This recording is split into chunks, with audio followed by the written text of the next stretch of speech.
toimet 2000.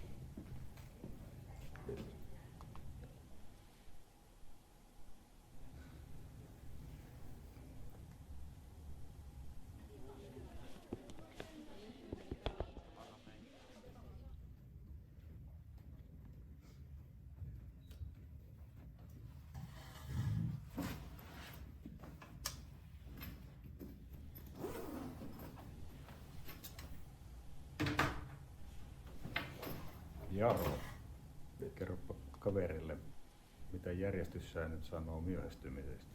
Kantaa ottava teksti, jossa hyödyntää omia tietoja, näkemyksiä, kokemuksia ja sitten vielä lisäksi niitä aineistoja, jotka tulee siihen kokeeseen. Mutta siellä on tavallaan aina joku semmoinen avainsana, mistä lähdetään sitten niin rakentamaan sitä varsinaista vastausta. On pakollinen. Siellä on vähintään 2 aineistoa. Toki niitä saa käyttää sitten vähän enemmänkin, jos tuntuu, mutta vähintään. Ja niitä on tarjolla, niitä aineistoja 6-8. Nyt ne voi olla, kun lukutaidon kokeessa on siinä niitä asia- ja mediatekstejä ja sitten 2-osiossa on niitä kaunokirjallisia. Nyt tässä kirjoitustaidon kokeessa voi olla niitä molempia. Eli ihan tosi...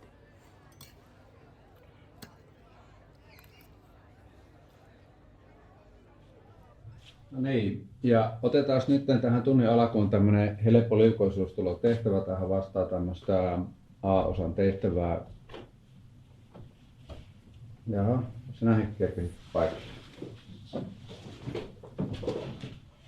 No niin, eli tilanne on semmoinen, että kalsiumhydroksidia, joka on kiinteänä, lähdetään lisäämään tänne nesteeseen eli veteen, ja siinä sitten käy sillä tavalla, että osa liukenee tuonne, mutta osa ei.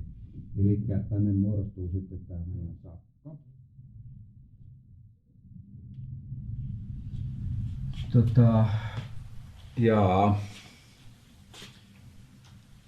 Musta vähän tuntuu, että tästä ei tullut kyllä tänä päivänä mitään tästä hommasta. Olisiko semmoinen hyvä, jos nukuttaisiin yön ylitä ja jatkettaisiin ensi tunnilla tätä aihetta?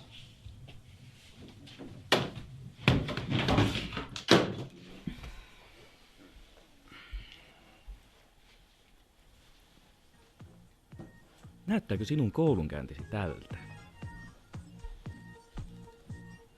Ethän myöskään halua, että tulevaisuutesi näyttää tältä. Ei hätää, sillä meillä on juuri oikea apu sinulle. YOL X5 3000 Super saa koulunkäyntisi näyttämään tältä. YOL X5 3000 Super mullisti kouluelämäni täysin.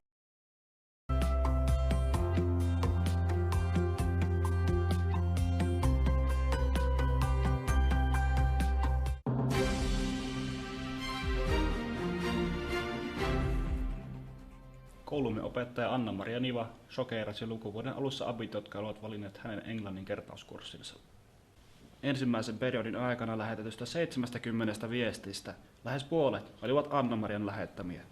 Päivän aikana Anna-Marian lähettämiä viestejä tuli parhaimmillaan 5 kappaletta. Oulunsalon lukion abeille tarkoitettua TJ-laskuria päivitettiin korkeintaan 5 kertaa sen olemassaolon aikana. Juuri nyt kuvassa näkyy surullisen kuuluisa TJ-laskuri. Vaikka laskurin idea on hyvin yksinkertainen, vaikutti sen päivittäminen hyvin haasteelliselta. Kuka on herkkumurkinamies? Tämä kysymys on pyörinyt koulussamme jo muutaman vuoden ajan. Huomenna esitettävä mielenkiintoinen torstai-dokkari on jo tänään katsottavissa Abi-areenassa. Nyt näkemiin.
täysin hetken mielijohteesta.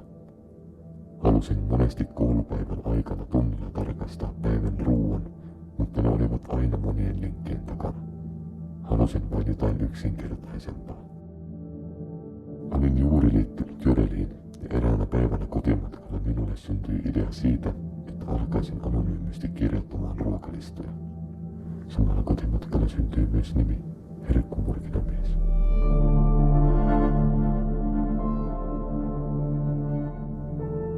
Herkkumurkinamies. Se vain tuntui heti luonnolliselta. Heti seuraavana sunnuntaina kirjoitin ensimmäisen ruokalistani. Jytlaus sai paljon positiivista palautetta, mutta mielestäni se tuntui vielä tyhjältä. Olin vain kirjoittanut pelkän ruokalistan ja perään nimeni. Pienen pohdinnan jälkeen päädyin siihen, että kuten kouluruokakin, niin myös ruokalistani tarvitsevat vahvasti jotain maustetta. Aloin siis ruokalistojen loppuun lisäämään jonkun pienen kommentin ja tsempin. Siitä herkkumurkinamiehen identiteetti alkoi pikkuhiljaa rakentua. Positiivisen palautteen ansiosta päätin jatkaa lukien loppuun asti, ja ruokalistojen kirjoittamisesta tulikin pieni osa minun joka sunnuntaista iltarutiinia. Mutta nyt lukio-opintoni ovat tulossa päätökseen. Aion vielä tämän lukuvuoden jatkaa loppuun asti, mutta sen jälkeen minun kirjoittamia ruokalistoja ei enää tule. Työtäni tulee jatkamaan joku muu, minun päättämäni luotettava henkilö, mutta nyt on minun aika astua pois piilosta. Kiitos.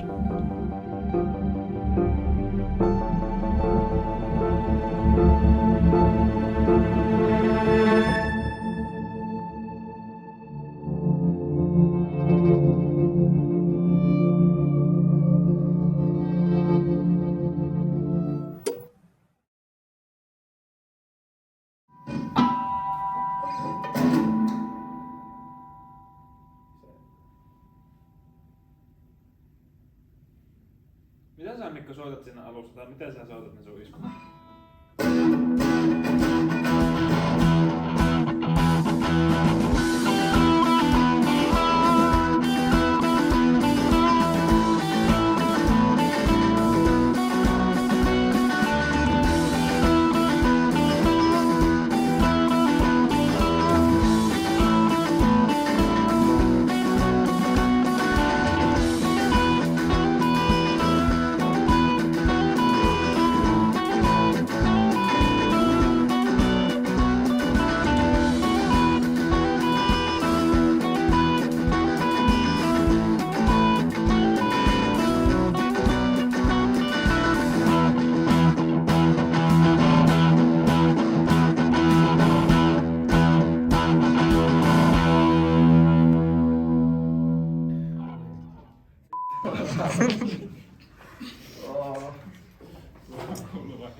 Ei yhtään mitään. Norpan hävittää.